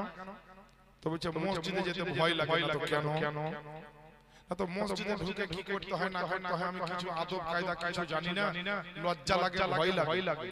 তো মৌলভী সাহেব ওকে শিখালো যে মসজিদে ঢুকবে, ঢোকা মাত্র যদি মুসল্লি লোকজন থাকে ওদেরকে সালাম দিবা, আর কোন মুসল্লি যদি তোমাকে মহব্বত করে সালাম দেয় তো তুমি সালামের উত্তরটা দিবা। পারবে না? তো বলছে হ্যাঁ পারবো। তো বলছে এতটুকু যদি পারো তাহলে তোমার মসজিদে আসা চলবে, কোনো ভয় নাই, তুমি এসো। ও বেচারা দেখছে মৌলভী সাহেব আমার বন্ধু একেবারে বুঝতে জুম্মার দিনে ভালো পাঞ্জাবি পায়জামা টুপি পরে একবারে জুম্মার দিনে মসজিদে ঢুকে দাঁড়াবি তো দাঁড়ায় একবারে 2 নম্বর কাতারে ইমামের সামনাসামনি জুম্মার দিনে দাঁড়িয়ে গেছে। এবার বাবা ইমাম সাহেবকে শিক্ষা দিয়েছে কি যে তোমাকে যদি কেউ সালাম দেয় তো উত্তর দিও, আর তুমি যদি কাউকে দেখতে পাও তো সালাম দিও মসজিদে ঢুকে। এবার জুমার নামাজ শুরু হয়ে গেছে, আল্লাহু আকবার বলে নামাজ চলছে। প্রথম রাকাত হলো, দ্বিতীয় রাকাত হলো, অর্থাৎ দ্বিতীয় রাকাতে রুকু সাজদা করে বসে তাসাহুদ চলছে। তাসাহুদ হলো, দরুদ শরীফ পড়া হলো, দুআয়ে মাসুরা পড়া হলো। এবার দুআ মাসুরা কি করতে হবে? সালাম ফিরাতে হবে নামাজে। যারা নামাজ পড়েন তারা বুঝতে পারছেন, আর যারা পড়েন না তারা মাশাআল্লাহ বুঝতেই পারছেন। ওরা আবার আগে বেশি বুঝছে, যারা পড়ে না তারা আগে বুঝে নিয়েছে যে কি হবে। তো সব পড়ার পরে সালাম ফিরাতে ডানে আর বামে। তো সালাম ফিরায় কি বলে? ইমাম সাহেব সালাম ফিরাচ্ছে আসসালামু আলাইকুম ওয়া রাহমাতুল্লাহ। আর এই বোকা মুসল্লি আছে 2 নাম্বার কাতারে, একে ইমাম বলে চলে যদি তোমাকে কেউ সালাম দেয় তো তুমি সালামের উত্তরটা দিও।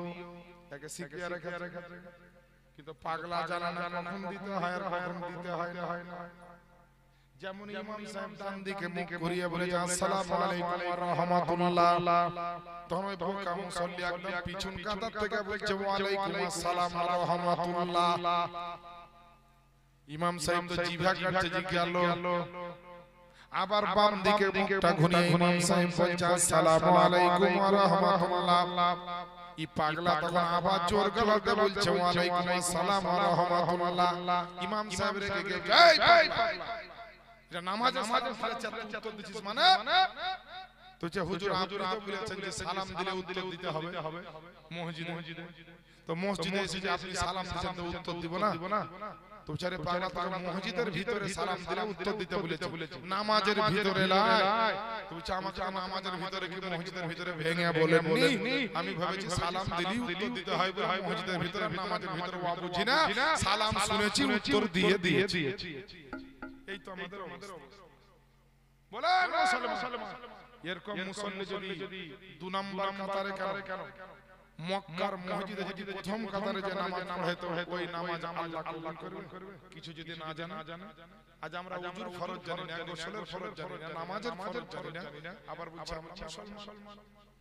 আমাদের কোন জায়গাটা মুসলমান, আমাদের কোন কর্মটর্ম মুসলমান? বলেন তো।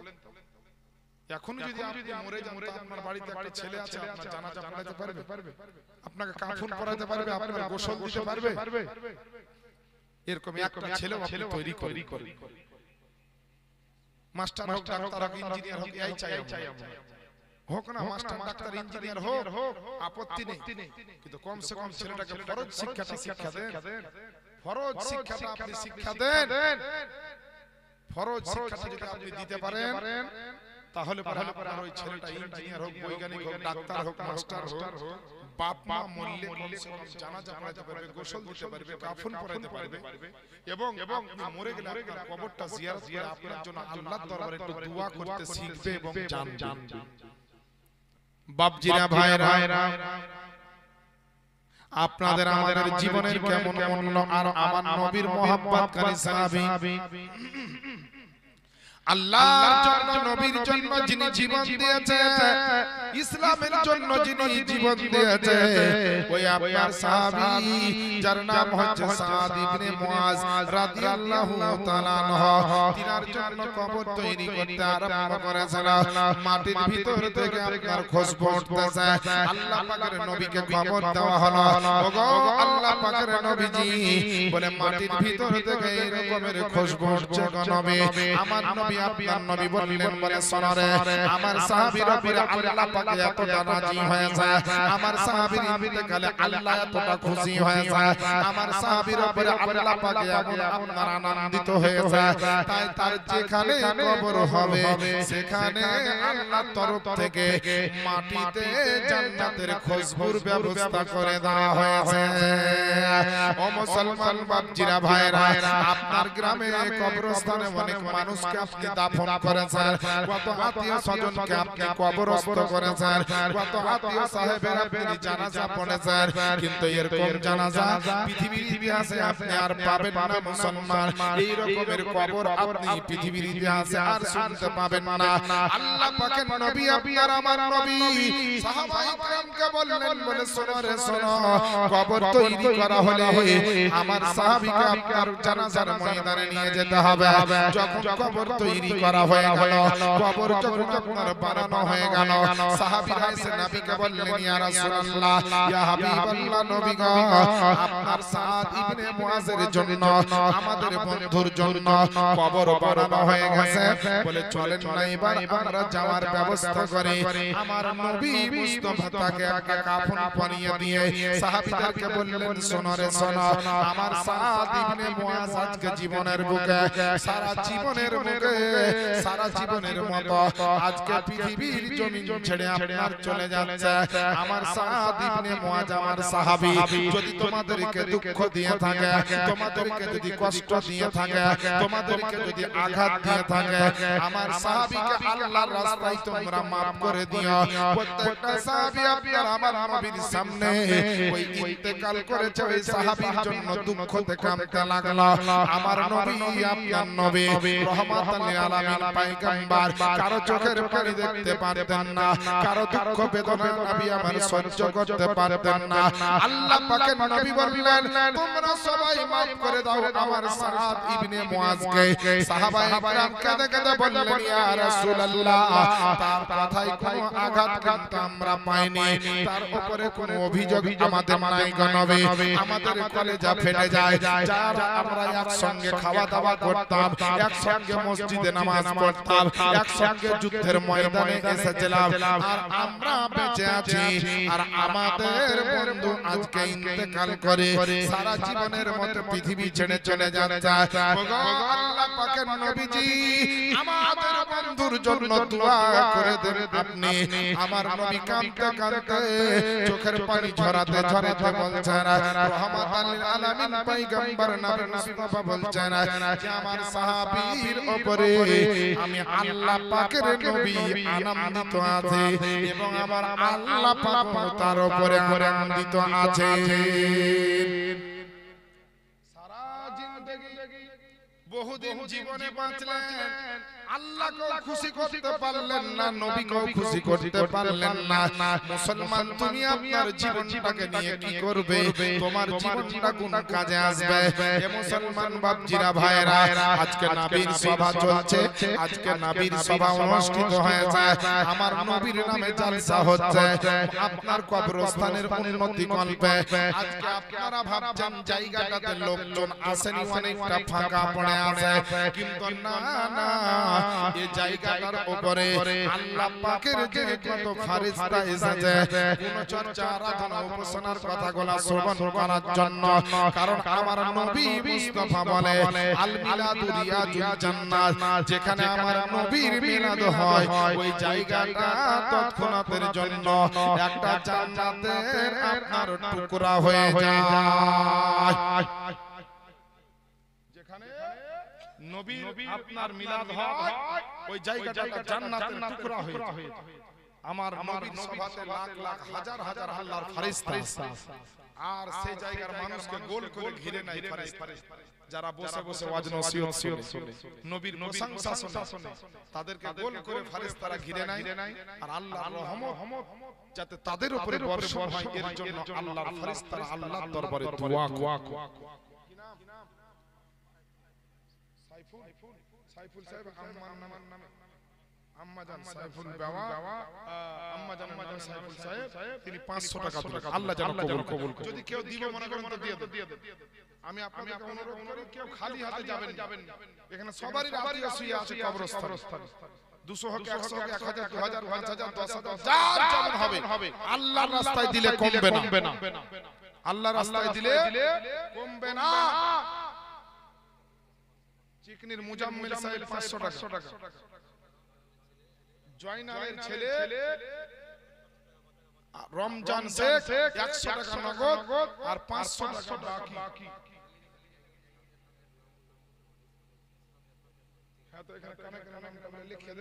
একজন বিনা নামে বলেছেন 7000 টাকা, নারায়ে তাকবীর, নারায়ে সালাত, দাতাগণ জিন্দাবাদ।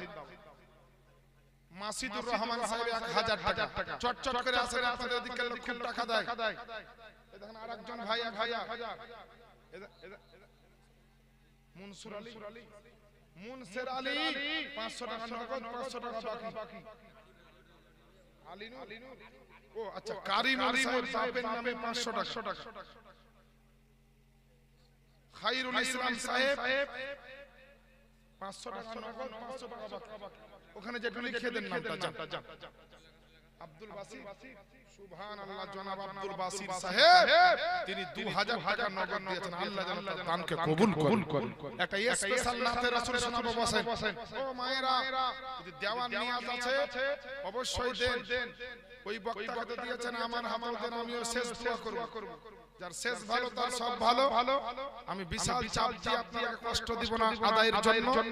তবে যারা দেননি তারা অবশ্যই নাহলে 500 টাকা 200 টাকা 100 টাকা হলেও দিবেন। কারণ আপনার ওই টাকাটা যেন হিসাবে সওয়াব করা যায় আপনার আত্মীয় স্বজনের নামে যারা কবরস্থানে আছে। কেউ খালি হাতে ঘুরে যাবে না, তো আপনার আত্মীয় যারা কবরস্থানে আছে তারা বড় দুঃখ পাবে। নবীর সভাতে যেমন ফেরেশতা আছে, তো নবীর যেদিনকে আগমন হয়েছিল সেদিনকে গোটা মক্কা মদিনায় দুনিয়ায় কত যে ফেরেশতা এসেছে। আব্দুল্লাহর বাড়ি মা আমিনার ঘরকে গোল করে ফেরেশতারা ঘিরে নিয়েছিল সেদিন। যেমন কোন জায়গায় হাজার হাজার লোকের মেলা বসে, তো নবীর জন্মদিনে নবীর আগমনের দিনে ফেরেশতাদের মেলা বসে গেছিল আব্দুল্লাহর বাড়িতে। জোরে বলেন না সুবহানাল্লাহ। তাই তো আমার সাইদ বলেছে যে আব্দুল্লাহর বাড়িতে আরে নূরি মেলা লেগেছে আব্দুল্লাহর বাড়িতে। এই গজলটা পড়বো, আরে গজল পড়তে সব দাম নিয়ে আসে। জনাব সম্রাট সাহেব 5000 টাকা দিয়েছেন। নারায়ে তাকবীর, নারায়ে রিসালাত। 5000 টাকার দাতা সম্রাট সাহেব। এই সম্রাট ভাই, সুবহানাল্লাহ সুবহানাল্লাহ, আল্লাহ যেন ওকে সম্রাট করেই রাখেন। ও আচ্ছা, আল্লাহ আপনাকে সম্রাট রেখেছেন, নাম রাখাইছেন কারো মাধ্যম দিয়ে। তো একটু বাড়িয়ে আল্লাহ রাস্তায় দিচ্ছেন। কত দিবেন বলেন? একটু বাড়িয়ে 5000 নগদ দিয়েছেন, আর কত টাকা পাচ্ছেন দেখেন। দেন চট করে দেন গজলটা পড়ুন। ওয়াহাব আব্দুল ওয়াহাব সাহেব 1000, মাসুদ ইসলাম 500 টাকা। এটা দেন চট করে দেখেন। সুবহানাল্লাহ। যাক সম্মান রেখেছে, তিনি যতটুকু সমর্থন হবে তা দিবেন। আরো তিনি 800 টাকা দিলেন আমার সম্রাট ভাই। ওদিকে 5000 আর এদিকে 5800। আল্লাহ পাক যেন তার দানকে কবুল করেন, তার মনের ইচ্ছাকে যেন পূরণ করেন, সবারই দানকে যেন কবুল করেন। জোরে বলেন আমিন। একটু জোরে নবীর মহব্বতে বলে দেন সুবহানাল্লাহ। আরে আব্দুল্লাহর বাড়িতে নূরি মেলা লেগেছে আব্দুল্লাহর বাড়িতে। পিয়ারুল ইসলাম সাহেব 1000 মধ্যে 200 নগদ, 800 বাকি। আল্লাহ যেন কবুল করেন। আরে আব্দুল্লাহর বাড়িতে নূরি মেলা লেগেছে। আরে দলে দলে চার ধারে, আরে দলে দলে চার ধারে ফেরেশতারা ঘুরিছে আব্দুল্লাহর বাড়িতে। জোরে বলেন সুবহানাল্লাহ। নবীরা আসিক বলছেন আরে চল যাব মদিনা। সিরাজুল হক 50 কেজি ধান আর 100 টাকা নগদ। কবুল করেন যেন আমিন, আল্লাহুম্মা আমিন। আরে চল যাব মদিনাতে দয়ার নবীর দেশেতে। চল যাব মদিনাতে, আরে চল যাব মদিনাতে।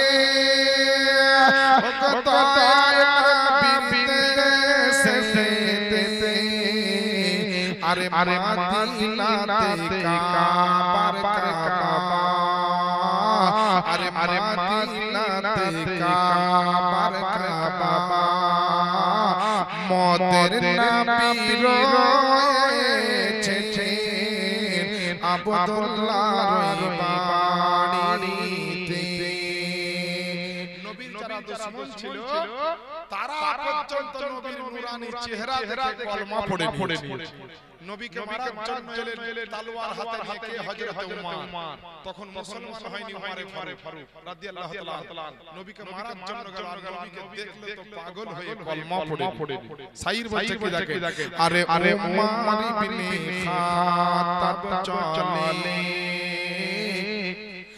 নবীজিকে সুলাইমান সাহেব 500 নগদ 500 বাকি আল্লাহ যেন কবুল করে আরে উমর ইবনে খাত্তাব চলে নবীজিকে মারিব বলে উমর ইবনে খাত্তাব চলে উমর ইবনে খাত্তাব চলে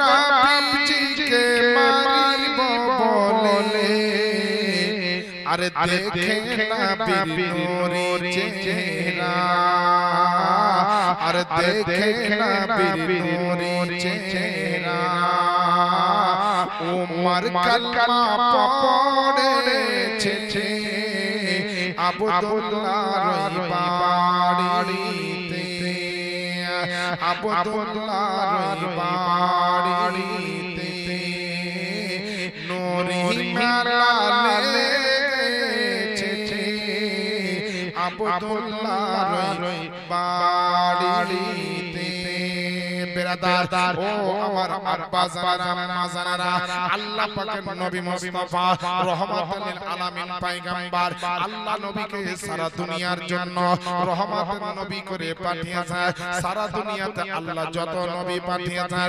সমস্ত নবীকে আল্লাহ রহমত দিয়ে পাঠিয়েছেন কিন্তু আপনার আমার নবীকে আল্লাহ শুধু রহমত দিয়ে পাঠাননি বরং রহমত আপনার বানিয়ে পাঠিয়েছেন ওই নবীর জন্য একবার বলেন না সুবহানাল্লাহ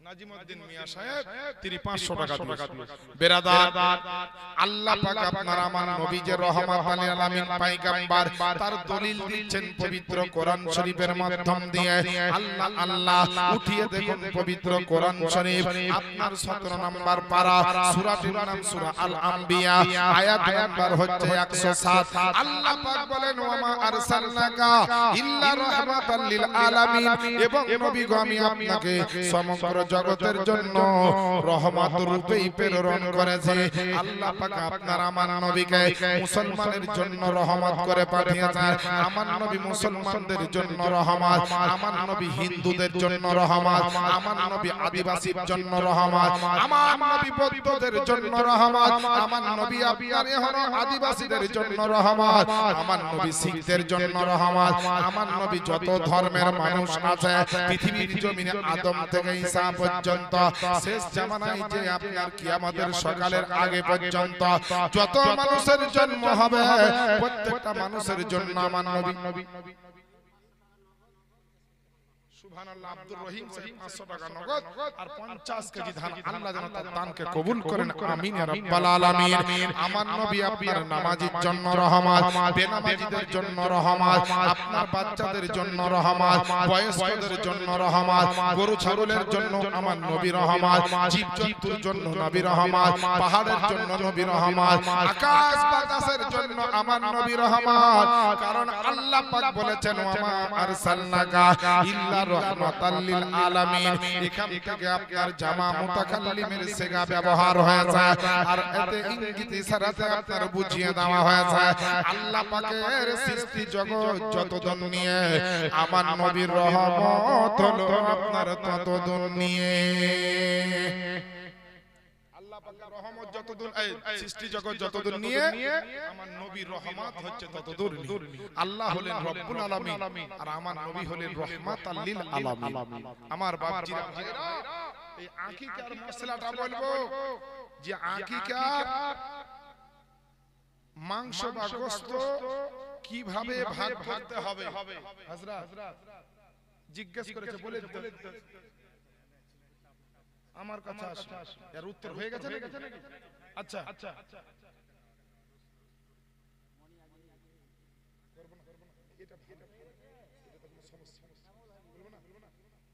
ঠিক আছে হাজি ব্রাদার এই প্রশ্নটার উত্তর লাস্টের দিকে হবে তাই বললাম শেষ দিকে শেষ মুহূর্তে একটাই প্রশ্ন আছে মাসিক হ্যাঁ তবে সবাইকে বলবো কষ্ট করে বসেন এই যে কবরস্থানের উন্নতি কল্পে জালসা তো কবর জিয়ারত করা চলবে না জি চলবে। আহলে সুন্নাত ওয়াল জামাতের লোকের আকীদা কবর জিয়ারত করা চলবে। কোন হাদিসে আছে? এই দেখেন আমার কম্পিউটার খুললি বেরিয়ে যাবে, সব রেডি করা আছে। একটু এই হযরতকে দেখাবো যে হাদিসটা আছে না না। এখানে মুসলিম শরীফের হাদিস আছে, হযরত কবর কি জিয়ারত। এই যে হাদিস, এই যে হযরত বুরাইদা রাদিয়াল্লাহু তাআলা আনহু থেকে বর্ণিত, নবী পাক সাহেবের আওলাদ বলেন যে নাহাইতুকুম আন জিয়ারাতিল কুবুরি ফাজুরহা। আমার নবী বললেন, হযরত বুরাইদা থেকে বর্ণিত হাদিস, মুসলিম শরীফে এই হাদিসটি বর্ণিত হয়েছে। নবী পাক সাহেবের আওলাদ বললেন, প্রথমে তোমাদেরকে কবর জিয়ারত করতে নিষেধ করেছিলাম, কিন্তু এখন তোমাদেরকে বলছি কবর জিয়ারত করো। কারণ কবর যদি জিয়ারত করা হয় তো আখিরাতকে এবং মৃত্যুকে স্মরণ হয়, নেকি বেশি করবে, গুনাহ করবে। জোরে বলেন না সুবহানাল্লাহ। এখন অনেক মানুষ আবার ফতোয়া দিচ্ছে যে কবর জিয়ারত করা বেদাত। কথা বুঝলেন না? অনেকে বলছে কবর জিয়ারত করা বেদাত। এখানে হাদিস থেকে প্রমাণ করে আমি বললাম, হাদিসটা এই কিতাবের মধ্যে আছে, মুসলিম শরীফ সিয়াসিত্তার কিতাব। এই সিয়াসিত্তার অন্যতম কিতাব, হাদিসের কিতাব মুসলিম শরীফ, তার ওই কিতাবের মধ্যে থেকে হাদিসটি আপনাকে শোনালাম। এখন নবী বলছেন কবর জিয়ারত করা চলবে। নবী নিজে কবর জিয়ারত করেছেন। কবর জিয়ারত করা বেদাত নয়, হাদিস ও কোরআন মোতাবেক হলো সুন্নাহ। তাহলে নবীর কথা আগে শুনতে হবে না সাধারণ মানুষ যারা বলছে কবর জিয়ারত করা বেদাত তাদের কথা আগে শুনতে হবে? আপনি যদি মুসলমান হন, একজন দায়িত্ববান একজন ব্যক্তি হন, একটু যদি আপনার শিক্ষা থাকে, আপনার যদি একটু বিবেক বিবেচনা থাকে, তো আপনার মতো ব্যক্তি আগেই সবাই বলবেন যে আগে নবীর কথা শুনতে হবে। আর নবীর কথা যদি শুনেন তো কবর জিয়ারত করা চলবে, কবর জিয়ারত করা সুন্নাত হবে, কবর জিয়ারত করা নবীর সুন্নাত, সাহাবায়ে কেরামের সুন্নাত। জোরে পড়ে সুবহানাল্লাহ। নবীর সাহাবীর লাশটাকে তোলা হলো, কাঁধে করে সকলে নিয়ে গেলেন কোথায়? একেবারে জানাজার ময়দানে নিয়ে গিয়ে রাখা হলো। সব লাইন বেঁধে দাঁড়িয়ে গেল জানাজার ময়দানে। যেভাবে মানুষ দাঁড়ায় জানাজা পড়ার জন্য, সকলে দাঁড়িয়ে গিয়েছে। জানাজা হবে, নবী কিন্তু জানাজা পড়তে আরম্ভ করছেন না। একবার আসমানের দিকে দেখছেন, একবার সাহাবীদের দিকে দেখছেন। জানাজা কিন্তু শুরু করছেন। রোদ্রের সময় এত গরম রোদ, তবু আমার দয়ার নবী দাঁড়িয়ে আছে। নবীর মাথা থেকে পেশানি দিয়ে ঘামের ফোঁটাগুলো ঝরছে। তো দূর থেকে তাকিয়ে মনে হচ্ছে নবীর কপালের উপর দিয়ে ঘামের ফোঁটা নাই, মনে হচ্ছে মুক্তার ফোঁটা পড়ছে। জোরে বলেন সুবহানাল্লাহ। আল্লাহ রাসূলের সাহাবায়ে কেরাম সব দাঁড়িয়ে আছে যে আমার নবী আছেন, তার মানে আমাদেরকেও থাকতে হবে। কেউ কিছু বলে না। ভাই কথা একটু আস্তে বলেন। আর একটু আছে দাদা, একটু বসেন দাদা, একটু শান্তভাবে কাজ করেন দাদা। আমার হয়ে গিয়েছে। হ্যাঁ, তো বেরাদার, নবী জানাজা শুরু করছেন না। বেশ কিছুক্ষণ অপেক্ষা করার পরে নবী বললেন জানাজা হবে, এবার রেডি হও, নিয়াত করো। আল্লাহু আকবার বলে জানাজা শুরু হলো। জানাজা কটা তাকবীর? জানাজা পড়লে কটা তাকবীর? জানাজার একটা মশলা আপনাদেরকে আজকে শোনাবো, যে মশলাটা সাধারণ পাবলিক তো জানে না। সাধারণ ছোট ছোট যারা কম লেখাপড়া করে আলেম আছেন তারাও জানে না, তবে যোগ্য আলেম যারা তারা অবশ্যই জানে মশলাটা। স্টেজে দেখেন একজন বসে আছেন, হযরত কি নাম? সানাউল হক সাহেব কিবলা মাদ্দাজিল্লাহুল আলী। আমি উনাকে যোগ্য আলেম মনে করছি, তবে যারা লেখাপড়া স্টাডি করে না তারা মশলা না জানতেই পারে, তবে যোগ্য আলেম হলে মশলাটি জানবে।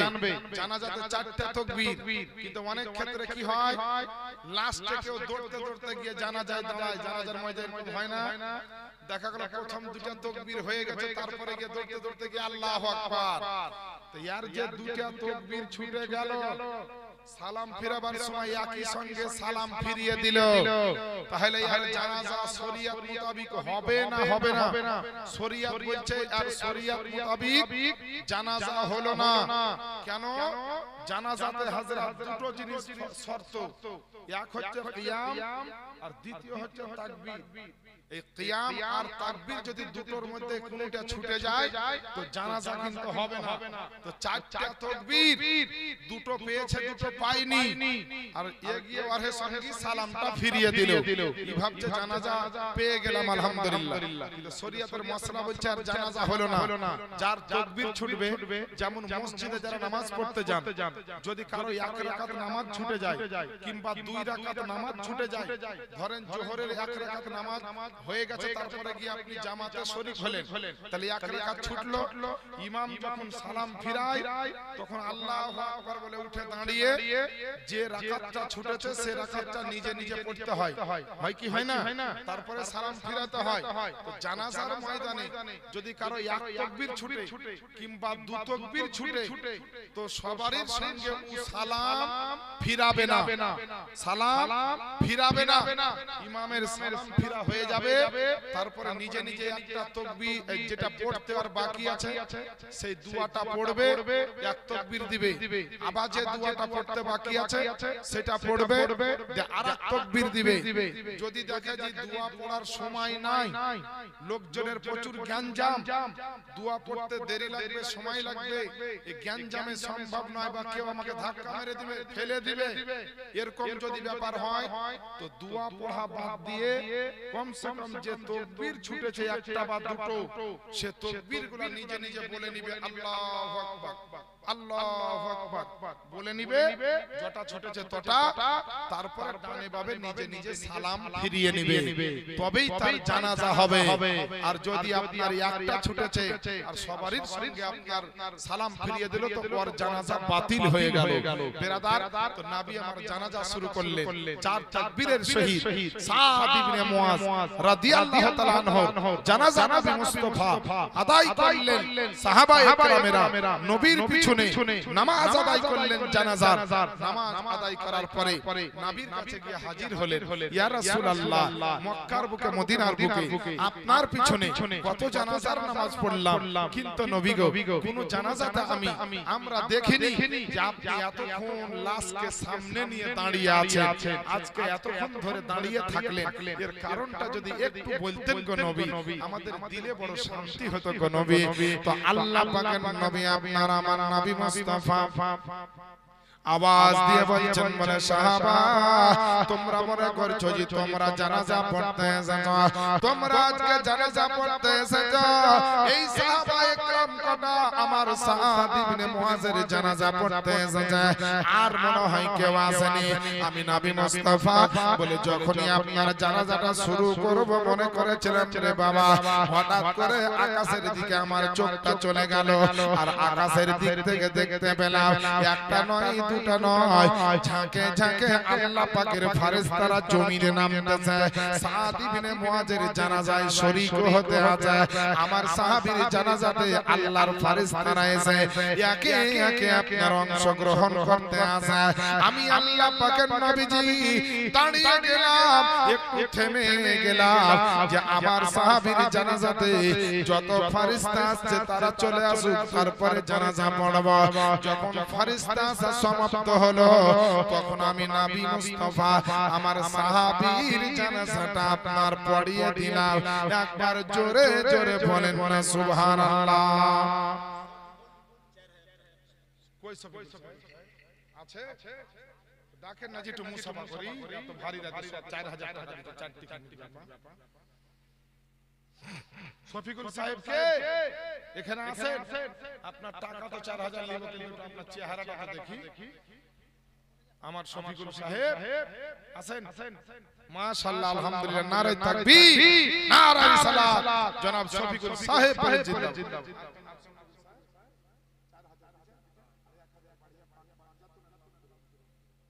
দেখেন হলো জান, মাশাআল্লাহ, নারে তাকবীর, নারে সালাত। পাক পাঞ্জাতনের দোহাই দিয়েছিলাম, বললেন আরো 1000 টাকা দিতে হবে, তো বললেন জান দিয়ে দেব। শফিকুল সাহেবের নামে 5000 টাকা লেখা হলো। নবী বলছেন, বলে সাহাবা শোনো রে শোনো, এ আমার সাহাবীর জানাজা যেমন তোমরা পড়ার জন্য এসেছো, আসমান থেকে অনেক ফেরেশতারা আস্তে আস্তে আস্তে করে অনেকে এসে অংশগ্রহণ করেছেন। কিতাবের মধ্যে আপনার পাওয়া যায়, কিতাবটির নাম হচ্ছে কারামাতে সাহাবা।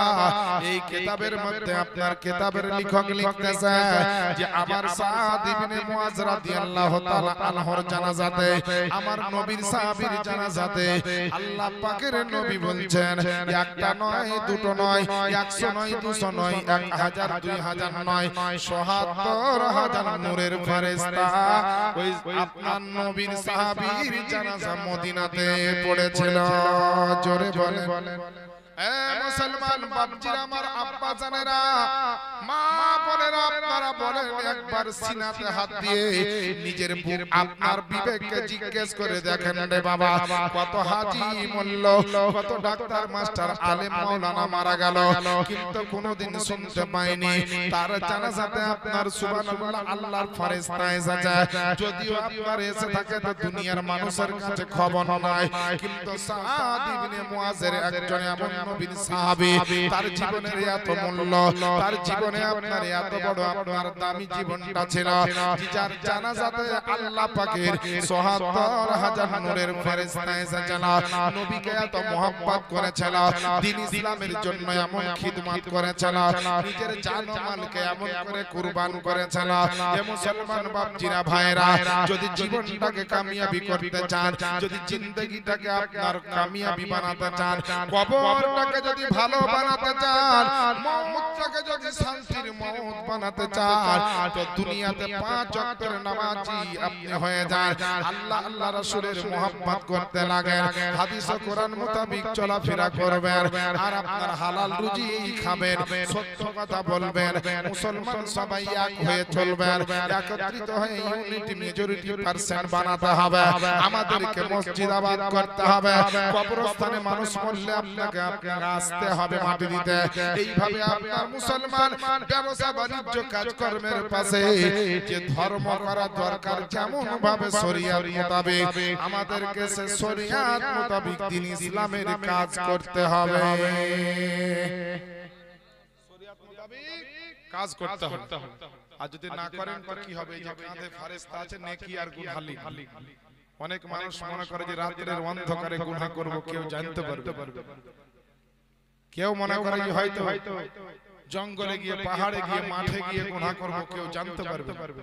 কিন্তু এই যে বাবা দিনে রাতে 4 জন করে ফেরেশতা আছে, এরা নেকি আর গুনাহ লিখতে আছে। একটা আপনি এদিক ওদিক করতে পারবেন, একটা গুনাহ নেকি আপনি এদিক ওদিক করতে পারবেন, সব লেখা হচ্ছে কাল হাসরের ময়দানে বিচার। আচ্ছা বিরাদার, আর একটা দারুণ মশলা আপনাদেরকে শোনাই, কিয়ামত আর হাসর। কিয়ামত কিন্তু আলাদা জিনিস, আর হাসর অনেকে ভাবে কিয়ামতের ময়দান আর হাসরের ময়দান একই জিনিস, তাই কিন্তু না। কিতাবের মধ্যে লেখা আছে, কিতাবটির নাম হচ্ছে আনোয়ারুল হাদিস, ফাকিহ মিল্লাত আল্লামা জালালউদ্দিন আহমদ আমজাদি রাহমাতুল্লাহ আলাইহির লেখা কিতাব, বিখ্যাত কিতাব, গ্রহণযোগ্য কিতাব, মুস্তানাদ কিতাব, মুতাবার কিতাব সুন্নি জামাতে। এই কিতাবে লেখা আছে কিয়ামত কাকে বলে?